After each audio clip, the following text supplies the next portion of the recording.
Jai Hind to all. आज जी राज्यसेवा पूर्व परीक्षा झाली त्यामधील सर्व सब्जेक्टचं आपल्याला जे आहे इन डेप्थ ॲनालिसिस करायचं आहे, ज्यामुळे तुम्हाला मेन्सचा अभ्यास करायला आधार मिळेल आणि भविष्यात त्या सब्जेक्टची जी आहे अभ्यास करण्याची स्ट्रॅटेजी काय असली पाहिजे याचा सुद्धा अंदाज येईल. तर आज आपल्याला राज्यसेवेमध्ये प्रिलिममध्ये आलेला जो संविधान आणि पंचायत राज यामध्ये 15 प्रश्न आलेले आहे त्याचा आपल्याला जे आहे ॲनालिसिस करायचं आहे. आता यामध्ये एक गोष्ट मी क्लासमध्ये नेहमी सांगत होतो की जी गोष्ट अभ्यास करायची आहे तेव्हा पारंपरिक विषय आणि चालू घडामोडी ह्या दोघांना सोबत अभ्यास करणं गरजेचं आहे. ठीक आहे. फॉर एक्झाम्पल काही विषय असे असतात, संविधान आहे, भारतीय अर्थव्यवस्था आहे, विज्ञान आहे, पर्यावरण आहे, चालू घडामोडी आहे. या विषयाला जर समजा चालू घडामोडीमध्ये काही वादग्रस्त गोष्टी झाल्या असेल तर त्या अनुषंगाने प्रश्न काय येत आहे, जास्त आहे. त्या अनुषंगाने म्हणजे आजचा संविधानाचा जर पेपर बघितला तर ॲव्हरेज पेपर आहे, ॲव्हरेज. परंतु जे डिफिकल्ट क्वेश्चन वाटतात ते डिफिकल्ट क्वेश्चन कोणते आहे, जे चालू घडामोडीमध्ये होते, जे वादग्रस्त होते, काहीतरी चर्चेत होते, ते क्वेश्चन थोडे डिफिकल्ट आहे. मी तुम्हाला सिंपल सांगतो. आता जे आहे माझ्याकडे जे आहे ए सिरीजचा पेपर आहे त्यामध्ये 71 क्वेश्चन नंबर मी डिस्कस करत आहे.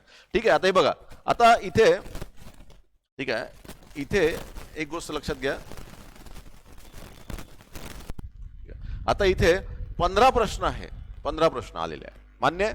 आता यामध्ये ज्या 15 प्रश्नांपैकी चालू घडामोडीमध्ये असलेले कोणते प्रश्न आहे, कोणते आर्टिकल जे आहे परीक्षेला आले ते चालू घडामोडीमध्ये न्यूजमध्ये होतं. ठीक आहे. आता मी जे आहे एक प्रश्न सांगतो. पहिला एक प्रश्न, ठीक आहे, यामध्ये प्रश्न आर्टिकल 164 बद्दल आलेला आहे. 164 मी नेहमी सांगायचो की हे चौकट लक्षात ठेवा. 163, 164, 74, 75 हे चौकट नेहमी लक्षात ठेवा. या चौकटीतून प्रश्न येईल. मागच्या वेळेसही ती चौकट न्यूजमध्ये होती तर प्रश्न आला होता, या वर्षी ती चौकट न्यूजमध्ये आहे. तो प्रश्न आला की आर्टिकल 164 वर प्रश्न आलेला आहे. आर्टिकल 164 वर प्रश्न आहे. दुसरा प्रश्न सांगतो मी, नागरिकत्व. तर नागरिकत्वाबद्दल जे आहे एक जे आहे न्यूजमध्ये होतं, ठीक आहे, की नागरिकत्व जे आहे रद्द केव्हा होते हा मुद्दा जे आहे खूप जास्त वादग्रस्त ठरला जेव्हा नागरिकत्व कायदा 1955 मध्ये दुरुस्त झाली तेव्हा. म्हणजे हाही एक प्रश्न कसा आहे, चालू घडामोडीनुसार आहे. दुसरा प्रश्न मी तुम्हाला सांगतो की जे आहे संसदीय, म्हणजे इथं जे एक संसदीय राजभाषा समिती म्हणजे पार्लमेंटरी ऑफिशियल लँग्वेज कमिटी जी आहे, ज्याचे अध्यक्ष अमित शहा असतात, गृहमंत्री असतात, आणि त्यांनी बरेचसे स्टेटमेंट केले होते हिंदी भाषेबद्दल. त्यामुळे हिंदी भाषा हा विषय काय होता, न्यूजमध्ये होता. म्हणून भाग 17 आर्टिकल 343 ते 351 हे आर्टिकल न्यूजमध्ये होते. मी नेहमी सांगायचं बघा, भाषा हे आर्टिकल येतात परीक्षेला. ठीक आहे. त्यावर एक प्रश्न जो आला म्हणजे तो एक प्रश्न कशाचा होता की जे आहे भाषेबद्दल होता. हिंदी भाषेबद्दल संविधानात जे आहे स्टेटस काय आहे. हिंदी भाषा ही ऑफिशियल लँग्वेज आहे, संविधानिक लँग्वेज नाही आहे. म्हणजे मी एक्झाम्पल सांगत आहे की कोणकोणते प्रश्न आले. हिंदी भाषेचा प्रश्न आलाय, ठीक आहे, चालू घडामोडीमुळे आलाय. ठीक आहे. नेक्स्ट जे आहे तर नेक्स्ट प्रश्न आलेला आहे, national commission for backward classes हा संविधानिक आयोग आहे किंवा नाही. तर हाही एक प्रश्न जे आहे, national commission for backward classes आपण बघितलं होतं 102 व 105वी घटना दुरुस्ती under article 338B national commission backward क्लासेसला आपण संविधानिक दर्जा दिलेला आहे. त्यानंतर आणखी एक प्रश्न आलेला आहे की पब्लिक सर्वंट लोकपाल लोक आयुक्त कायदा, ठीक आहे, लोकपाल लोक आयुक्त कायदा यामध्ये जे पब्लिक सर्वंट आहे यांनी जे आहे त्यांच्या असेट्स आणि लायबिलिटी मालमत्ता व उत्तरदायित्व जे काही असेल, ठीक आहे, म्हणजे जे काही बर्डन असेल, कर्ज असेल, जे काय असेल तर त्यांनी जे आहे पहिले कंपल्सरी होतं की जॉईनिंग केल्यापासून 30 दिवसात जे आहे सादर करणे हा भाग होता. ठीक आहे. मग त्याबद्दल काय बदल झाले त्याबद्दल बरेचसे स्टेटमेंट न्यूजमध्ये होते. तर तोही प्रश्न परीक्षेला काय आलेला आहे. ठीक आहे. आता त्यानंतर म्हणजे लोकपाल बद्दल एक प्रश्न आलेला आहे. त्यानंतर तुम्हाला सांगतो नॅशनल कमिशन फॉर बॅकवर्ड क्लासेसचे डायरेक्ट काय विचारलेलं आहे, फंक्शन विचारलेलं आहे. बघा, national commission for backward classes 102 व 105वी घटना दुरुस्ती जबरदस्त न्यूजमध्ये होती, त्यामुळे त्याच्यावर एक प्रश्न आलेला आहे. तुम्हाला तिसरं सांगतो की जे आहे राजकीय पक्ष. आता तुम्हाला सर्वांनाच माहिती आहे की राष्ट्रीय पक्ष आपण म्हटलं तर सॉरी राष्ट्रीय पक्ष, ठीक आहे, कोणते राष्ट्रीय पक्ष आहे, कोणाचा दर्जा रद्द केला, ठीक आहे. त्यामुळे जे आहे जे राष्ट्रीय पक्ष आहे ते केव्हा स्थापन झाले एवढं परीक्षेला येऊ शकते. मी तुम्हाला हे सांगितलं होतं, कम्युनिस्ट पार्टी ऑफ इंडिया 1925 ला स्थापन झाली आणि कम्युनिस्ट पार्टी ऑफ इंडियाचं जे आहे डिव्हिजन झालं 1964 मध्ये आणि कम्युनिस्ट पार्टी ऑफ मार्क्सिस्ट 1964 मध्ये स्थापन झाली. बरोबर त्यांनी त्याच्यावर प्रश्न टाकला. मला वाटलं मी तुम्हाला सांगितलं होतं की हे बघा इथंचा प्रश्न येऊ शकते आणि मुद्दामून हे इयर चेंज करू शकते. कम्युनिस्ट पार्टी ऑफ मार्क्सिस्ट येईल आणि 1925 टाकतील. ठीक आहे. तर त्यांनी बरोबर जे आहे 1925 ते 1926 केलं आणि ते स्टेटमेंट काय रॉंग आहे. नेक्स्ट स्टेटमेंट मी तुम्हाला सांगतो की आता बघा की शेड्यूल एरिया जे आहे आणि शेड्यूल ट्राइब्स तर 5व्या परिशिष्टावर आपण खूप सारे प्रश्न टेस्ट सिरीज मध्ये टाकलेले आहे. शेड्यूल 5, ठीक आहे, म्हणजे आता हा एक प्रश्न आहे. शेड्यूल 5 परिशिष्ट 5 यावरही प्रश्न, परिशिष्ट 5 वर प्रश्न टाकलेला आहे. ठीक आहे, परिशिष्ट 5 वर बरोबर तो प्रश्न आलेला आहे. परिशिष्ट 5 त्यामध्ये झालेले बदल आणि परिशिष्ट 5चा दर्जा द्यायचा नाही द्यायचा हा बघ. त्यानंतर स्वामित्व योजना. आता स्वामित्व योजना जी आहे ही सुद्धा करंट अफेअर मधली योजना आहे. मी बरेचदा क्लासमध्ये म्हणायचं स्वामित्व योजना ही हटके योजना आहे. ग्रामीण भागात जे आहे धुऱ्यासाठी किंवा घराच्या नालीसाठी किंवा जे आहे त्या एरियासाठी सारखे भांडणं होत राहतात दोन भावामध्ये. ठीक आहे, त्याच्यामुळे जे आहे ते पिटिशन चालत राहतात आणि खूप वेळ जातो. त्यामुळे स्वामित्व योजना ही ग्रामीण भागातील घरातलं जे प्लॅनिंग ग्रामीण भागातलं, ठीक आहे, ग्रामीण भागात जे आहे तर ड्रोन आणि GPS टेक्नॉलॉजीद्वारे त्याचं पूर्ण मॅपिंग करायचं आहे. ठीक आहे, आणि त्यामध्ये काय एक हे बघा जे क्वेश्चन करंट अफेअरचे आले ना त्यामध्ये जे आहे ना तुम्हाला काही माहीत जरी नसलं पण एक कसे त्यामध्ये एक स्टेटमेंट असं असायचं एवढं ऑब्जेक्शनेबल असायचं ते स्टेटमेंट जर लक्षात आलं का तुम्हाला तो क्वेश्चन जमायला होता. म्हणजे स्वामित्व योजना आपल्याला माहिती आहे ग्रामीण बद्दल आहे, मॅपिंग बद्दल आहे, GIS ड्रोन टेक्नॉलॉजीचा वापर वगैरे, आणि याच्यात शब्द काय वापरला आहे अर्बन टाउन प्लॅनिंग. ठीक आहे, म्हणजे 100% ते स्टेटमेंट काय रॉंग आहे. ठीक आहे, असे कुठेतरी काय केलं आहे म्हणजे खोदापाड निकला चिवा असंही होतं कधी कधी. म्हणजे बरेचदा काय होतं की माणसाला एक मिसिंग टाईल सिंड्रोम असतो. मिसिंग टाईल सिंड्रोम म्हणजे 4 पैकी जर तुम्हाला 3 स्टेटमेंट माहित असेल आणि D स्टेटमेंट माहित नसेल, समजा ABC माहित आहे तर आपण पूर्ण एनर्जी D स्टेटमेंटवर लावतो. पूर्ण statement D missing tile syndrome म्हणतात. तसं नाही करायचं. जे आपल्याला माहित आहे जे आपल्या हातात आहे त्याच्याकडे लक्ष द्यायचं. तिथं काय असते उत्तर असते. ठीक आहे, त्यानंतर 0 आवर. तर 0 आवर बद्दल जे आहे हा एक कन्सेप्ट काय होता न्यूज मध्ये होता 0 आवर. ठीक आहे, 0 आवर. त्यानंतर जे आहे तुम्हाला सांगतो की प्रॉपर्टी ट्रान्सफर ऑफ प्रॉपर्टी. तर जे आहे हा एक विषय जे आहे न्यूज मध्ये होता प्रॉपर्टी टॅक्स बद्दलचा. त्यानंतर जे आहे बाकीचे पारंपरिक प्रश्न आलेले आहे बघा आता.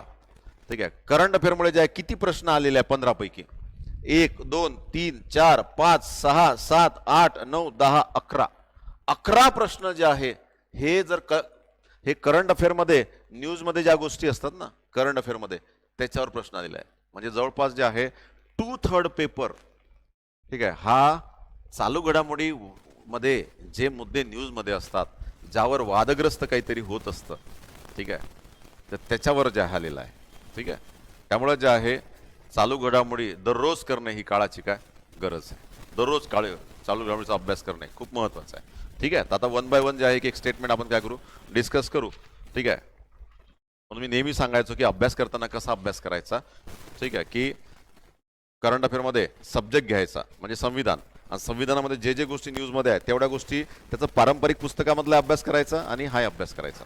ठीक आहे, so let's start important discussion. Question number 71. खालीलपैकी कोणते विधान जे आहे अनुच्छेद 164 नुसार रॉंग आहे. ठीक आहे, तर यामध्ये बघा कोणतं रॉंग आहे.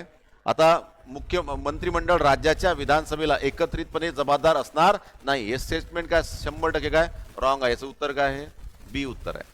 ठीक आहे, मंत्रिमंडळ सामूहिकरित्या कोणाला जबाबदार असते, कोणाला जबाबदार असते विधानसभेला जबाबदार असते. ठीक आहे, स्टेट लेजिस्लेचरला नाही विधानसभेला जबाबदार असते. त्यामुळे बाकीचे स्टेटमेंट काय बरोबरच आहे. ठीक आहे, बरोबर. आर्टिकल 164 बद्दल आहे.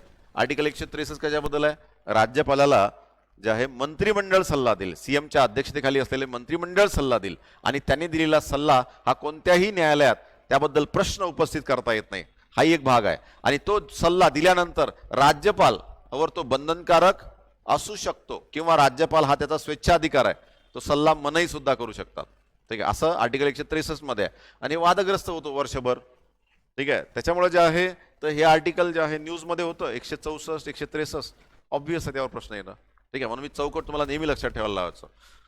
74 75 वरचीच ही चौकट कोणती 74 75 163 164. ठीक आहे, बाकीचे स्टेटमेंट बरोबर आहे. इतर मंत्र्याची नियुक्ती राज्यपाल मुख्यमंत्र्याच्या सल्ल्यानुसार करतात. फक्त दिल्ली जर असेल तर दिल्लीच्या सीएमची नियुक्ती कोण करते राष्ट्रपती, आणि मंत्र्याची नियुक्ती करते सीएमच्या सल्ल्याने राष्ट्रपती नियुक्ती करतात. हा लक्षात ठेवायचं. दिल्लीचे नायब राज्यपाल सीएमची नियुक्ती करत नाही हा अपवादात्मक मुद्दा आहे. ठीक आहे, जो मंत्री कोणत्याही सलग 6 महिने कालावधीसाठी राज्याच्या विधिमंडळाचा सदस्य नसेल तो त्या कालावधीच्या समाप्तीनंतर मंत्री राहणार नाही. म्हणजे कोणत्याही व्यक्तीला जे आहे मंत्री हे पद भूषवता येतं. ठीक आहे, मंत्री हे पद भूषवता येतं परंतु ठीक आहे तो त्या जे आहे विधानसभा किंवा विधान परिषदचा सदस्य मंत्री पदाची शपथ घेतल्यापासून 6 महिन्याच्या आत त्यांनी सदस्यत्व स्वीकारणं काय आहे गरजेचं आहे. ठीक आहे, असं आहे. त्यानंतर जे आहे क्वेश्चन नंबर जे आहे 72. ठीक आहे, आता इथं जे आहे क्वेश्चन नंबर 72 जे आहे नागरिकत्वाबद्दल आहे.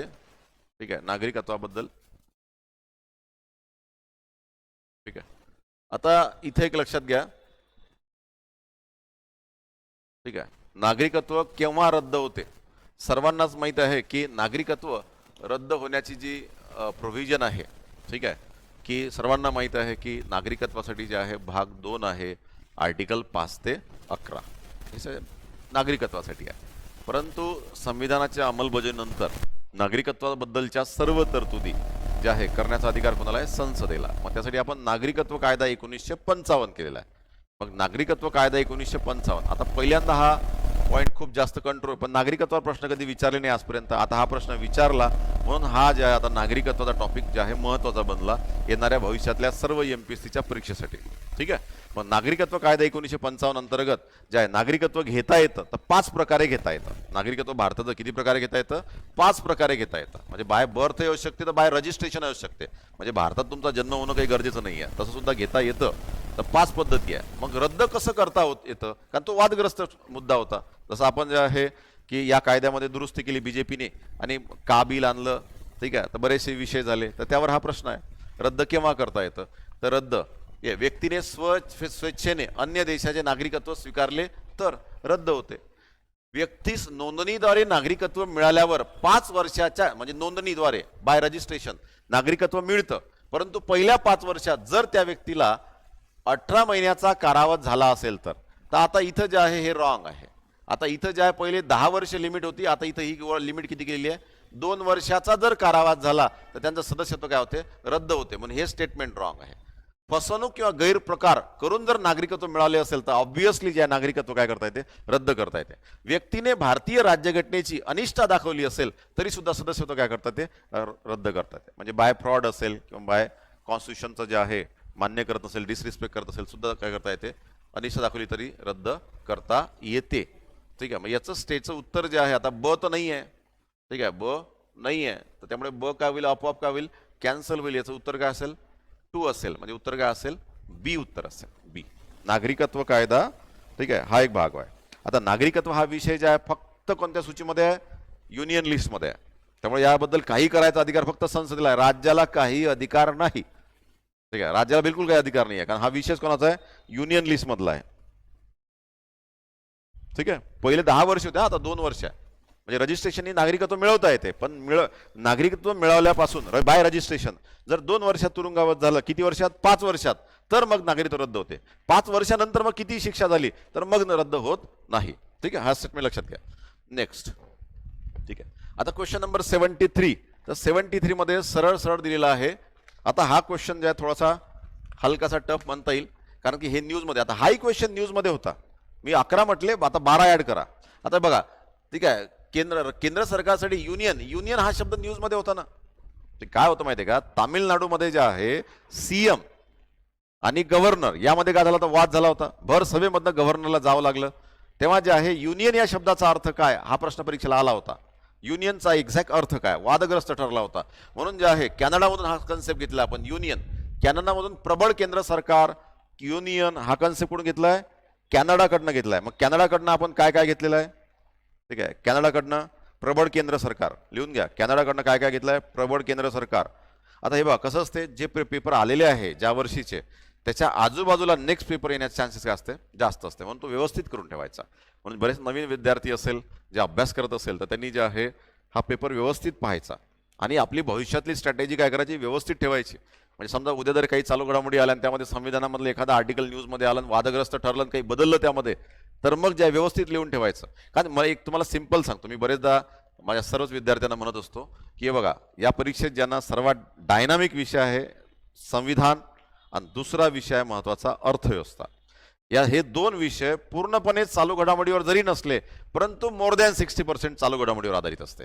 पण हे 2 विषय व्हास्ट पण आहे, पण एक्झॅक्ट याचं काय करायचं? हे 2 विषय डिफिकल्टही आहे, पण काय करायचं?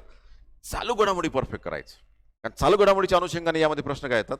जास्त येतात. मी तुम्हाला सिद्ध करून देतो. हे बघा, कॅनडा हे शब्द काय होता? न्यूजमध्ये होता. ठीक आहे, मग जे आहे कॅनडामधून काय काय घेतो आपण? प्रबळ केंद्र सरकार, त्यानंतर विशेष म्हणजे शेषाधिकार, उर्वरित अधिकार कोणाला दिले आपण? केंद्र सरकारला. त्यानंतर जे आहे तर सुप्रीम कोर्ट, राष्ट्रपतीला सुप्रीम कोर्टचा जे आहे सल्ला घेता येतो, हे सुद्धा आपण कॅनडाकडनं घेतलेलं आहे. ठीक आहे, म्हणजे जे आहे ठीक आहे. आता इथे जे आहे दुसरा शब्द जे आहे म्हणजे हे उपराष्ट्रपती पद कोणाकडनं घेतलेलं आहे? अमेरिकेकडनं. म्हणजे हे स्टेटमेंट काय बरोबर आहे. ठीक आहे, मग याचं जे आहे दक्षिण आफ्रिकाकडनं काय घेतलं? राज्यसभेची निवडणूक पद्धत कोणाकडनं घेतली?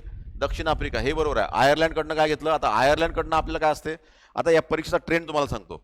जी गोष्ट खूप पॉप्युलर असते, डीपीएसपी कडून घेतले आयर्लंडकडनं, ते सोडून दिलं, दुसरं विचारलं. राष्ट्रपतीकडून राज्यसभेत विशिष्ट क्षेत्रातील विशेष काम केलेल्या सदस्यांची नामनिर्देशित पद्धती, हे बरोबर आहे स्टेटमेंट. आयर्लंडकडनं काय काय घेतलं ते लिहून टाका. ठीक आहे, डीपीएसपी, त्यानंतर राष्ट्रपतीची निवडणूक पद्धत, ते आपण कोणाकडनं घेतली? राष्ट्रपतीची निवडणूक पद्धत आयर्लंडकडनं घेतली. ठीक आहे, त्यानंतर जे आहे नॉमिनेटेड मेंबर्स राज्यसभेचे, हे कोणाकडे घेतलं? आयर्लंडकडनं. ठीक आहे, साऊथ आफ्रिकेकडनं काय घेतलं? राज्यसभेची निवडणूक पद्धत, नॉमिनेटेड मेंबर आयर्लंडकडनं घेतले, आणि राज्यसभेची निवडणूक पद्धत एकल संक्रमण प्रमाणशीर पद्धत कोण घेतलं? दक्षिण आफ्रिका. आणि दक्षिण आफ्रिकेमध्ये आपण आणखी एक गोष्ट घेतली, कोणती? घटना दुरुस्तीची पद्धत. घटना दुरुस्ती ही पद्धत जी आहे ना, आर्टिकल 368 अंतर्गत जी घटना दुरुस्ती घेते, ते कोणाकडनं घेतली आपण? दक्षिण आफ्रिका. ठीक आहे, व्यवस्थित लक्षात घ्या.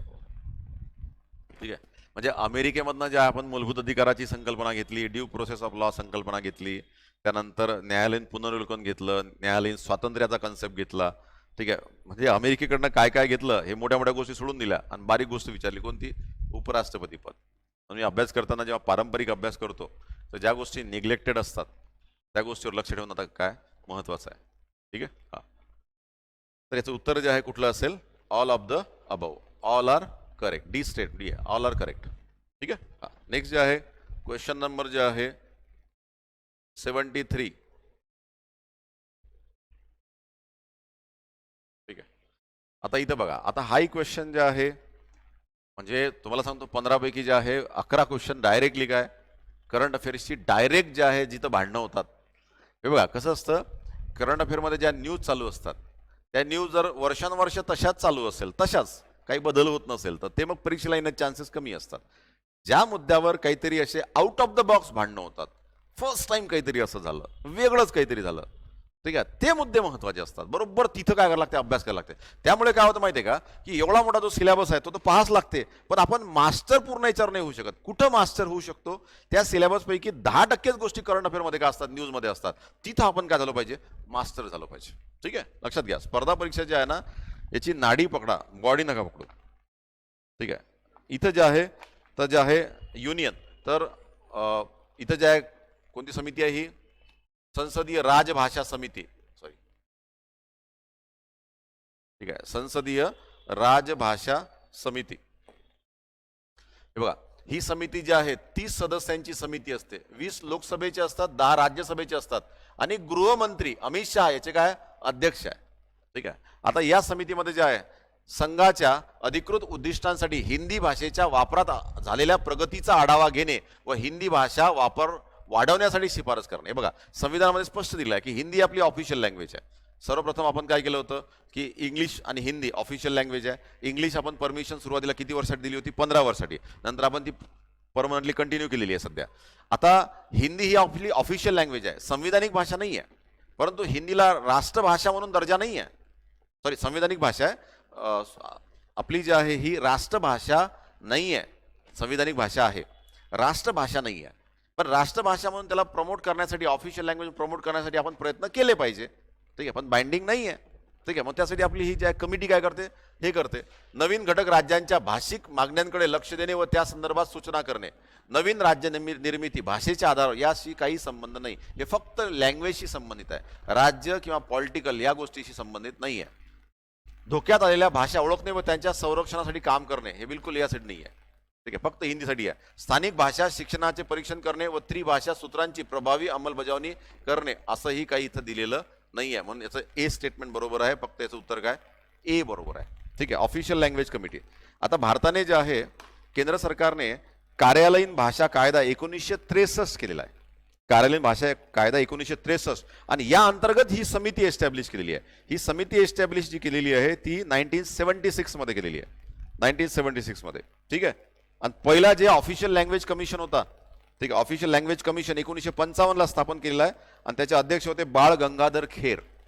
ठीक आहे. हा प्रश्न आता कसं असतंय बघा, कसं असतं, आता हा पॉईंट आला, हा करंट अफेअरमुळे आला पॉईंट, आता हा काय बनला, पारंपरिक भाग बनला. मग याच्यावर आपल्याला डिटेलमध्ये काय करावं लागेल, हा आपला याचा अभ्यास डिटेलमध्ये करून ठेवावा लागेल, हे पूर्ण चॅप्टर क्लिअर करावं लागेल आता. ठीक आहे. असं तर इथे जे आहे तर हे स्टेटमेंट बरोबर आहे, एकच स्टेटमेंट. ठीक आहे. जिल्हा परिषद अध्यक्षांच्या संदर्भात दिलेला आहे. आता जिल्हा परिषद अध्यक्ष, आता बरेच जण कन्फ्यूज झालेले इथं की जिल्हा परिषद अध्यक्षांना जर काढायचं असेल तर ते संमतसाठी नाही, ठराव मांडण्यासाठी. हे बघा, जिल्हा परिषद अध्यक्षाला काढायचं असेल तर ठराव मांडण्यासाठी जिल्हा परिषद सदस्यांची किती मान्यता पाहिजे, वन थर्ड पाहिजे. त्यांनी जे आहे त्याला काय दिली पाहिजे, समर्थन दिले पाहिजे. आणि तो जे आहे मग जिल्हा परिषदमध्ये पारित होण्यासाठी जर पुरुष अध्यक्ष असेल तर 2/3 आणि महिला अध्यक्ष असेल तर 3/4, बहुमत जर असेल तरच तो पारित होतो. असं स्टेटमेंट आहे. बरेच जणी वाचताना याला समजलं की 1/5 सदस्यांचं परमिशन लागते का अविश्वास ठराव पारित करण्यासाठी. नाही, इथं अविश्वास ठराव मांडण्यासाठी 1/3 लागते, इथं 1/5 दिलेला आहे. त्यामुळे हे स्टेटमेंट काय रॉंग आहे. ठीक आहे. आता इथं जे आहे ए स्टेटमेंट रॉंग आहे, म्हणजे इथं काय विचारलं, अयोग्य विचारलं आहे. म्हणजे हे दोन स्टेटमेंट, मग क का ब, क का ब, तर कोणतं क. ठीक आहे. कारण की हे राईट आहे. कारण की सुधाकरराव नाईक जेव्हा सीएम होते तेव्हा जे आहे जिल्हा परिषद अध्यक्षांना काय केलंय, राज्यमंत्र्याचा दर्जा दिला, कॅबिनेट मंत्री नाही, मंत्र्याचा दर्जा दिला. पण कोणता मंत्री, कोणता मंत्री, राज्यमंत्री, सुधाकरराव नाईक यांच्या काळामध्ये. म्हणून जे आहे ए सोबत बी ने होणार, तर ए सोबत काय होईल माहितीये का, ए सोबत काय होईल, क होईल. अ आणि क, वसंतराव नाईक ते आधी होते. ठीक आहे. तर त्यामुळे अ आणि क याचं उत्तर काय असेल, ए असेल हे. ठीक आहे. असं असेल याचं उत्तर. ठीक आहे. आता पंचायत राज बद्दल एक गोष्ट नेहमी लक्षात ठेवा, पंचायत राज बद्दल जे प्रश्न येत आहे ते सरळ जे आहे पीडीएफ वर येत आहे, सरळ पीडीएफ वर. त्यामुळे ज्यांना याचा पीडीएफ वाचत अभ्यास करणे, आता मी पाहतोय 3 वर्षापासून ग्रामपंचायत असो का जिल्हा परिषद असो का पंचायत समिती असो, डायरेक्ट ते सेक्शनवर जे दिलेल्या गोष्टी आहे ना ते विचारत आहे. त्यामुळे याचं पीडीएफ जे आहे वाचून अभ्यास करणं गरजेचं काय जास्त आहे. कारण की पुस्तकामध्ये त्याच्या काय दिलेल्या अशा मोठमोठ्या गोष्टी दिल्या सुपरफिशियल. ठीक आहे. सुपरफिशियल नाही म्हणता येईल, बऱ्याच गोष्टी बऱ्या दिलेल्या. ठीक आहे. तर नेक्स्ट क्वेश्चन जे आहे, आता बिगर घटनात्मक संस्था विचारलाय, म्हणजे एक्स्ट्रा कॉन्स्टिट्युशनल, जे संविधानात नमूद नाही आहे. तर नीती आयोग आहे का, नाही आहे. म्हणजे हे राज्य वित्त आयोग आहे का, आहे. ठीक आहे. हे जे आहे संविधानात नमूद आहे का, हे संविधानात नमूद आहे. राष्ट्रीय मागासवर्गीय आयोग, national commission for backward classes हे नमूद आहे. स्टेट फिनान्स कमिशन हे नमूद आहे. ठीक आहे. आपण 73वी घटनादुरुस्ती 74वी घटनादुरुस्ती केली, स्टेट फिनान्स कमिशन काय संविधानिक आहे. त्यानंतर सेंट्रल इन्फॉर्मेशन कमिशन बिलकुल नाही आहे, हे संविधानात हे दोघं जण नाही आहे. नीती आयोग आणि central information commission RT act 2005 अंतर्गत स्थापन झालेला आहे. म्हणून जे आहे तर नीती आयोग हा बिगर संविधानिक आहे आणि बिगर वैधानिक आहे. व्यवस्थित लक्षात घ्या.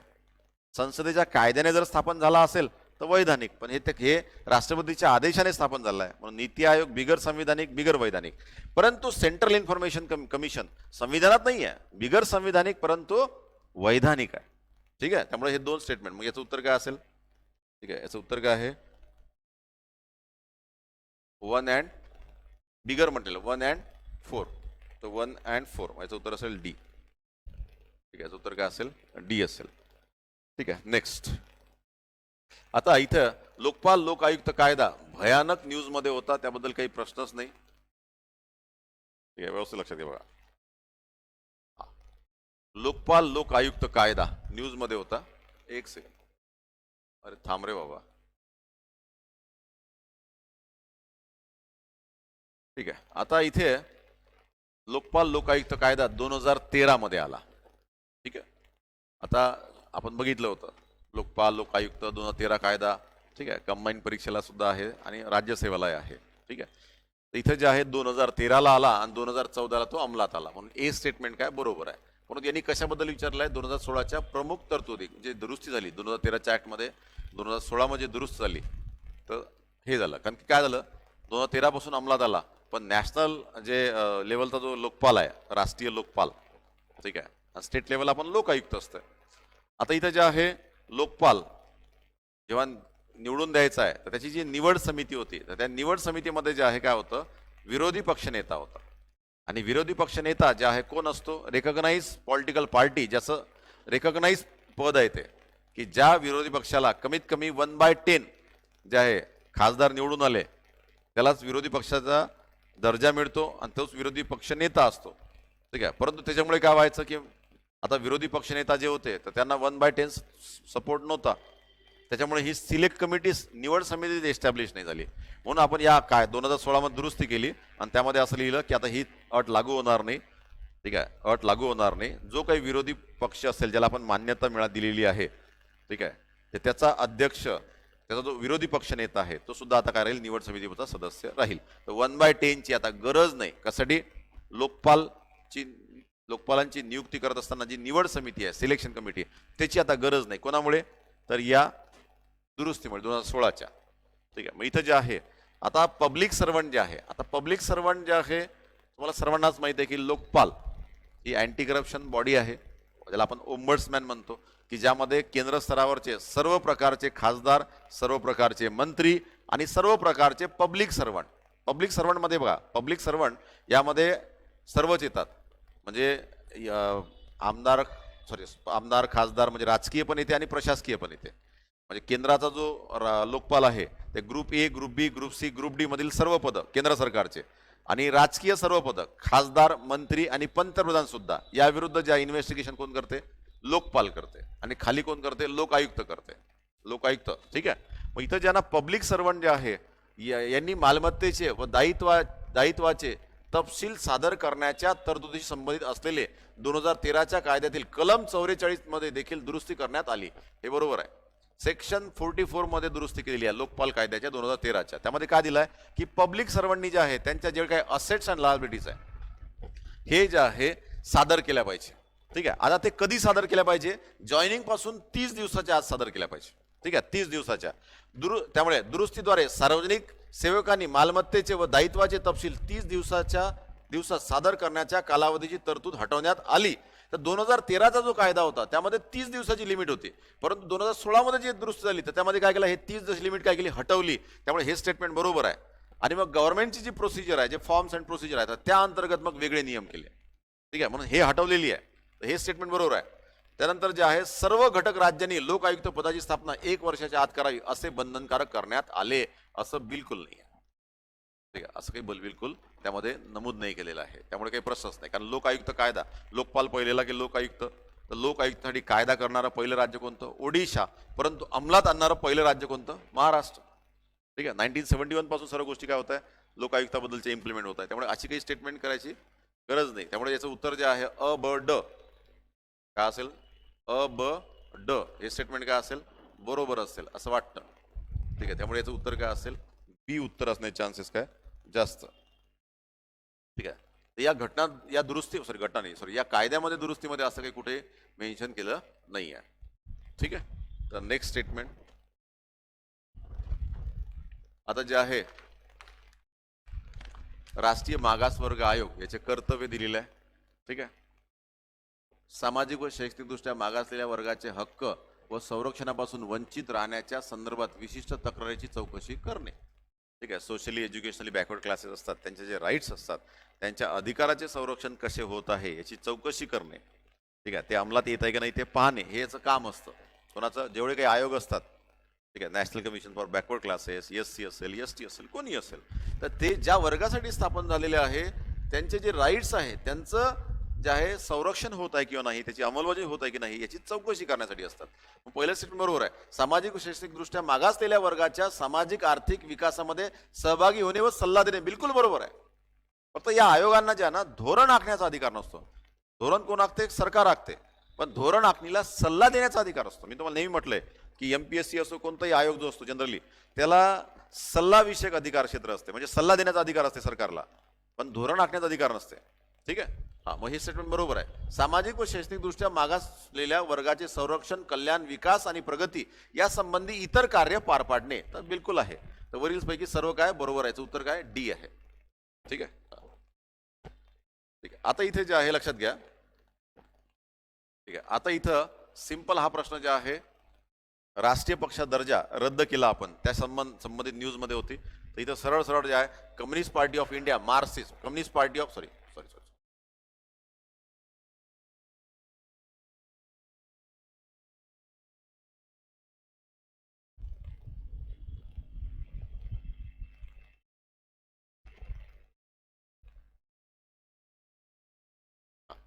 आता इथे जे आहे कम्युनिस्ट पार्टी ऑफ इंडिया, ठीक आहे.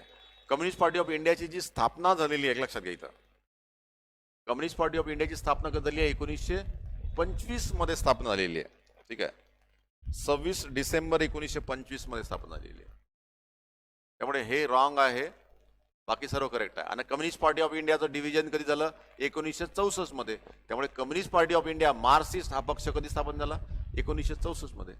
टेस्टमध्ये मी म्हटलं होतं की तुम्हाला हे दोघं जण विचारतील बघा, ठीक आहे. सर्व राजकीय पक्ष येतील समोर, त्याच्या स्थापना वर्ष येतील आणि तुम्हाला हे दोघं जण विचारतील आणि बरोबर 1964 मध्ये काय करतील? ते गफलत करतील, ठीक आहे. मग इथे जे आहे स्टेटमेंट कोणतं बरोबर आहे? बी स्टेटमेंट, ठीक आहे. नेक्स्ट जे आहे क्वेश्चन नंबर जे आहे 80. आता इथं हा सोपा प्रश्न विचारलेला आहे, काही बघायची गरज नाही जास्त. सरळ जोड्या लावा दिलेला आहे. तुम्ही हे असे हे बघा, हे असे सरळ लावून घेतले असते आणि हे सरळ लावून घेतले असते. तुम्हाला माहितच आहे संविधानात हे कसे येतात, यांचा सिक्वेन्स माहित आहे, याचा सिक्वेन्स माहित आहे. डायरेक्ट जे आहे उत्तर कोणतं येऊन जाते? याचं डी उत्तर येऊन जाते, पाहाय नाही लागत. तसा तो सोपा प्रश्न विचारला, ठीक आहे. आपल्याला संविधानामध्ये बघा, मी काय म्हणतो तुम्हाला, आर्टिकल भाग कसे लावायचे हे सिक्वेन्स मध्ये लावून घ्यायचं आणि हे सिक्वेन्स मध्ये लावून घ्यायचं. आपल्याला माहितीच आहे संविधानामध्ये कोण कोणानंतर येतं. बस डायरेक्ट जोड्या लावा, काय ते बरोबर येते. मग आर्टिकल असो का भाग असो, ठीक आहे. सिक्वेन्स नुसार सुद्धा काय करता येते आपल्याला, समोरासमोर आले की जे आहे जोड्यामधून उत्तर काढता येतं. ओके. नेक्स्ट जे आहे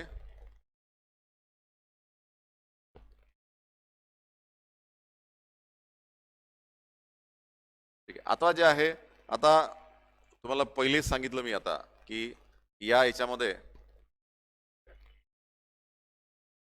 करंट अफेअर मध्ये 5वं 6वं परिशिष्ट जे आहे न्यूज मध्ये होतं. आपण क्लासमध्ये डिस्कस केलं होतं, टेस्ट सिरीज मध्ये डिस्कस केलं होतं. 5व्या परिशिष्टीच्या अनुसूचीमध्ये अनुसूचित क्षेत्रे व अनुसूचित जनजाती यांच्या प्रशासनासंबंधी राज्यघटनेतील तरतुदी, ठीक आहे. एक गोष्ट मी नेहमी सांगायचो की संविधानामध्ये किंवा कुठल्याही विषयामध्ये अभ्यास कसा करायचा, जर समजा 99 गोष्टी जर इकडे जात असेल, ठीक आहे, तर तुमचं कर्तव्य आहे कोणती गोष्ट इकडे चालली हे तुमचं कर्तव्य हे पाहणं. आणि हे अपवाद म्हणजे काय असते? स्पर्धा परीक्षा. अपवाद म्हणजे काय असते? स्पर्धा परीक्षा. जसं संसदेचा कोणताही कायदा असेल, ठीक आहे, तर त्यामध्ये बदल करण्याचा अधिकार फक्त संसदेलाच असतो आणि राष्ट्रपतीला असतो.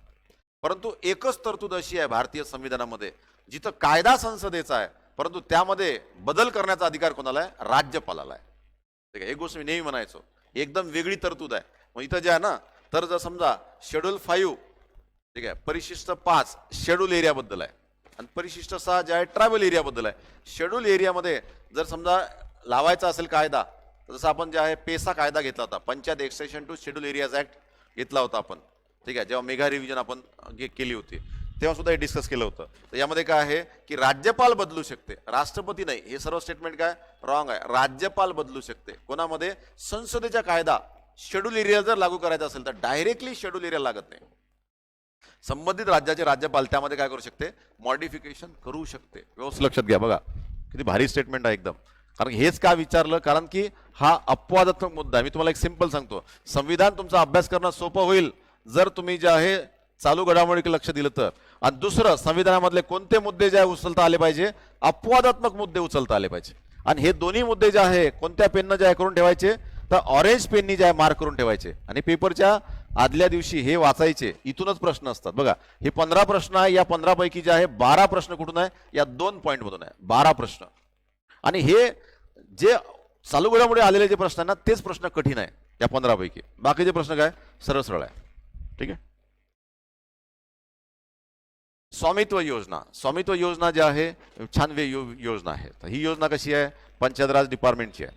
आणि या योजनेमध्ये खास काय की जे गावात जे भांडणं होत राहतात घराच्या विषयावर, तर आपण आता काय करणार आहे, जसं शहरामध्ये अर्बन प्लॅनिंग असते आणि पूर्ण काय होतं त्याचे की ड्रोन आणि GPS टेक्नॉलॉजी, GIS टेक्नॉलॉजीद्वारे काय करतो आपण, त्याचं मॅपिंग करत आहे, ठीक आहे, म्हणजे कोणते इश्यू येऊ नये.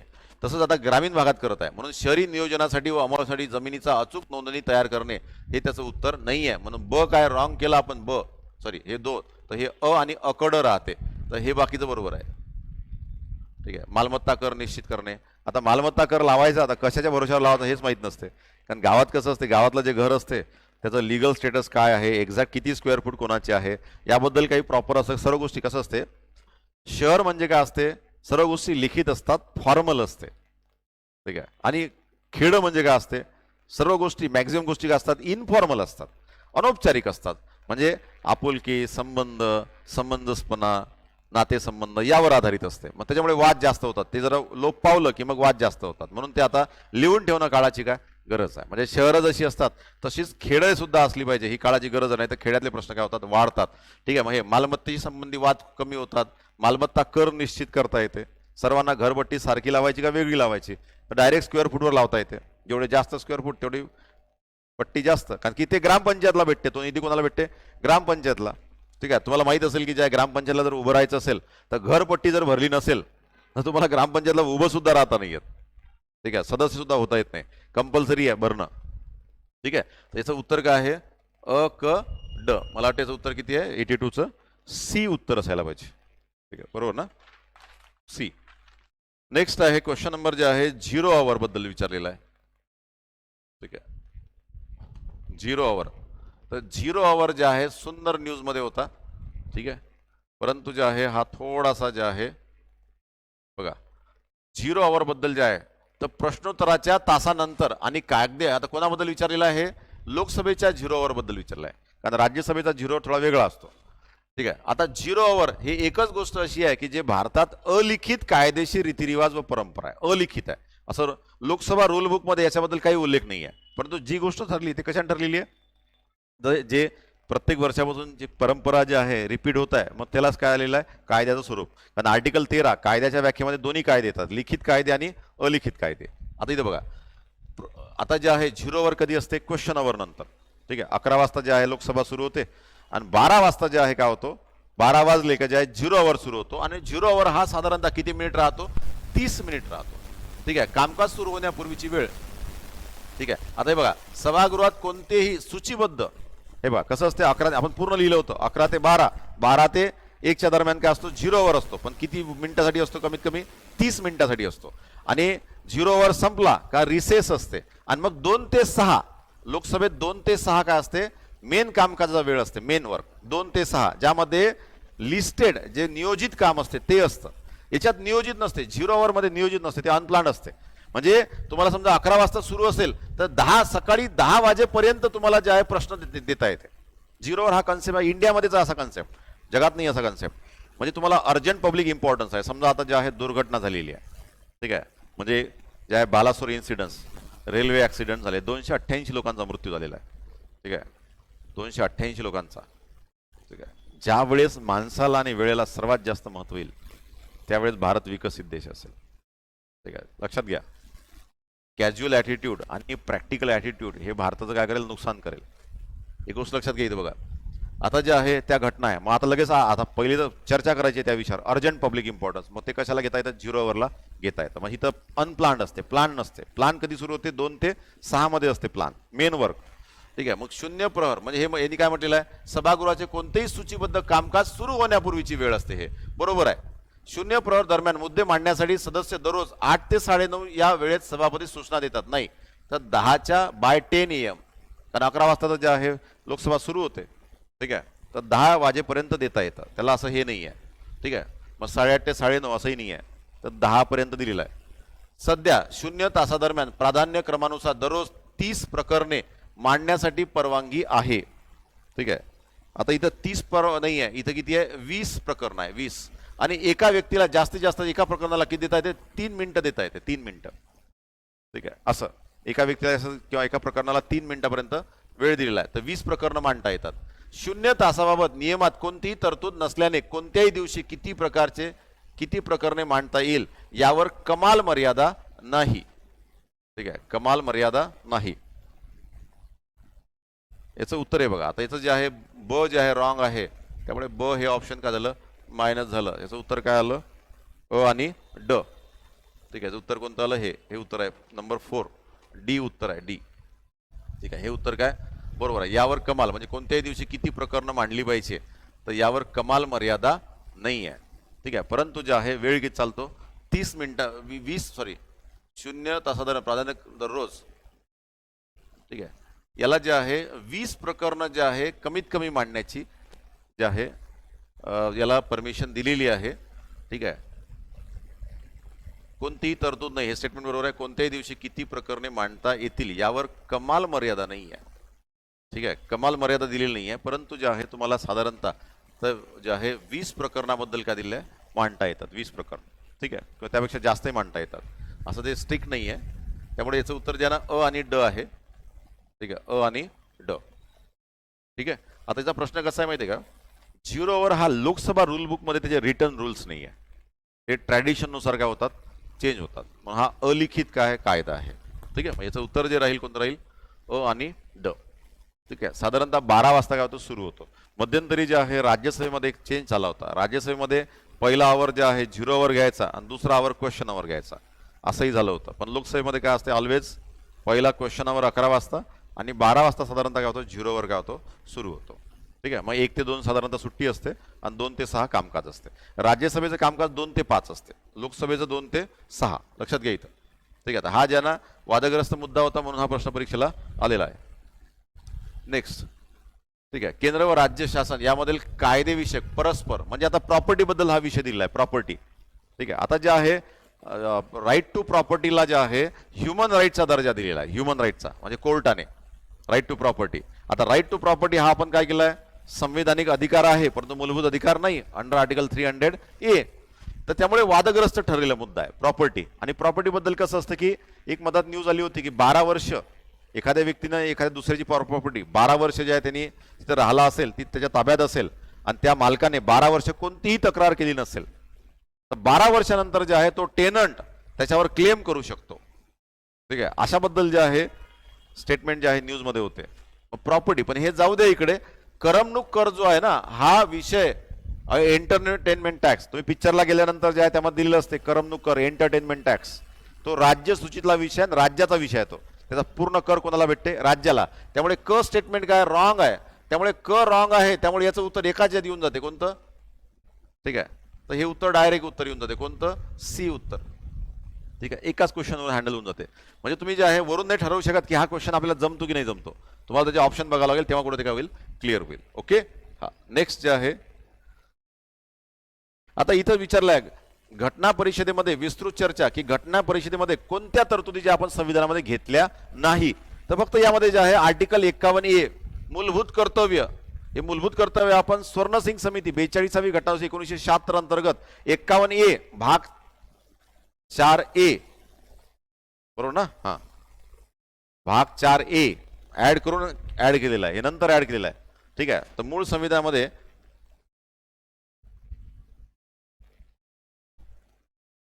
विस्तृत चर्चा होऊ नये पुढील तरतुदींचा. आता इथं जे आहे थोडा प्रॉब्लेम आहे, याला थोडं जे आहे मी वर घेतो. ठीक आहे, इथं बघा आता after extensive discussion in the constitution assembly the following provisions was were included. आता इथं which article does not include. आता इथे म्हणताना असं म्हणायला पाहिजे होतं की मूळ संविधानात घेतलं नाही, कारण की नंतर घेतलं पण फंडामेंटल ड्युटीज आहे संविधानामध्ये, पण यांनी स्पष्ट थोडंसं क्लिअर नाही केला हा क्वेश्चन. त्यामुळे जे आहे याचं ओनली वन जे आहे काय डज नॉट इन्क्लूड. तर ओनली वन याचा म्हणण्याचा अर्थ जो आहे तो काय, म्हणण्याचा जो अर्थ आहे हा आहे काय आहे ओनली वन ए स्टेटमेंट आहे ए. ठीक आहे, 85.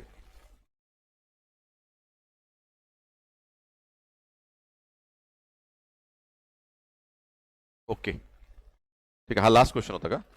ओके, क्वेश्चन संपले वाटते. ठीक आहे, हां तर पॉलिटी क्वेश्चन संपले. तर नेक्स्ट डिस्कशन जे आहे geography, next environment, economy, science सर्व डिस्कशन जे तुम्हाला अवेलेबल होतील. सायन्सचं डिस्कशन जे आहे पत्तेवार सर घेतील. ठीक आहे, पत्तेवार सरांनी जे आहे लेक्चरमध्ये आणि जेव्हा मेगा रिव्हिजन घेतली तर त्यामधले जे आहे प्रत्येक क्वेश्चन तुम्हाला जे आहे गेसिंग पॉवरने आणि वेगवेगळे क्वेश्चन तुम्हाला आणून दिले होते. तुम्ही जे आहे लेक्चर सिरीज पुन्हा एकदा रिवाइज करा, ते जे आहे सर सुद्धा जे आहे ते सांगतील. ठीक आहे, तर इथं जे आहे तुम्हाला स्पष्ट पॉलिटीमध्ये हा भाग दिसतो. तर बाकीच्या सब्जेक्टचं रिव्हिजन जे आहे मी लगेच जे आहे आजच घेणार आहे, तर तुम्हाला अवेलेबल होईल. ओके, तर सर्वांनी एक गोष्ट लक्षात ठेवा. ठीक आहे, स्पर्धा परीक्षेमध्ये एक गोष्ट लक्षात ठेवली पाहिजे, प्रिलिम हो या न हो, मेसचा अभ्यास ज्या दिवशी मास्टर होतो त्या दिवशी ही परीक्षा 1 to 3 एका अटेम्प्ट मध्ये होते.